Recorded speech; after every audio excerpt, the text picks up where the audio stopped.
mentioned, I'm the author of over 25 books. One of them is How to Maintain a Healthy Marriage. Now this book is fascinating even for me, I think, because it lists in here absolutely everything men know about women and concludes with a disclosure of the big secret of a happy marriage. This is what it is. This is what we know about women. Nothing. Who would like it? So, let's talk about the habit. A few years ago in the 70s, a couple of Americans started looking at people that succeed. And they were thinking about, for example, what was the great discovery in the 1920s with regards to diabetes? Insulin. And who were the two people primarily involved? Don't let's forget them. Oh, yeah.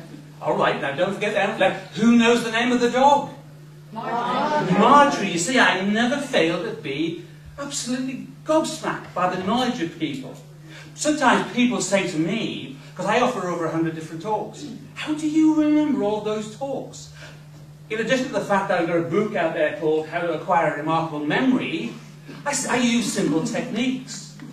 Now you can actually use this when you're helping your type 2 diabetic patients, because you've been talking, and you've had previous speakers talking about structured education.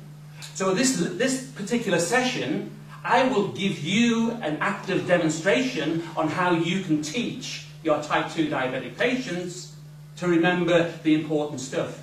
Because shall I tell you something?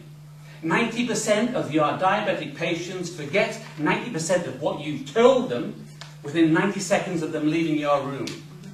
That's how long their memory is. So I'm going to give you a few techniques in this evening, and I'm going to show you how you can help constructively help your patients.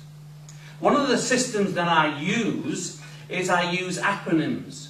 An acronym is, for example, for this particular talk, my talk will be Have the Habit of Success. I will use the word habit to remember my talk. And I will show you how I'm doing it, and I will help you reinforce it by getting you to give me back the important information. Because that's what you need to be doing with your patients if you're going to succeed in helping them.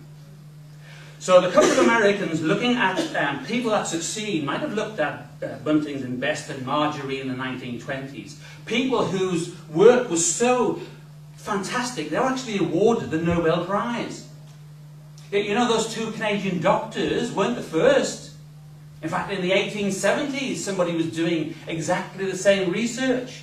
In fact, with diabetes, 2,000 years ago, at the pharaohs, they were watching people when they were urinating outside, noticing that ants and wasps were hanging around urine. They knew 2,000 years ago there was a condition called diabetes, which had something to do with sugar in the water. But when you're training your patients, I want you to remember this important thing. People think in pictures.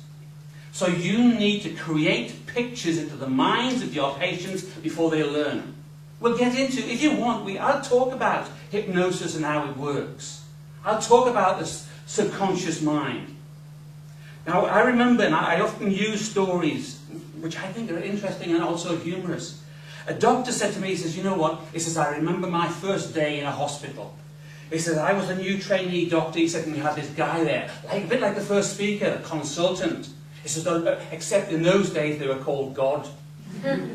He says, and we stood around his bed, and he said, we're all a bit frightened. This consultant said, ladies and gentlemen, this patient is suffering some of the side effects of diabetes.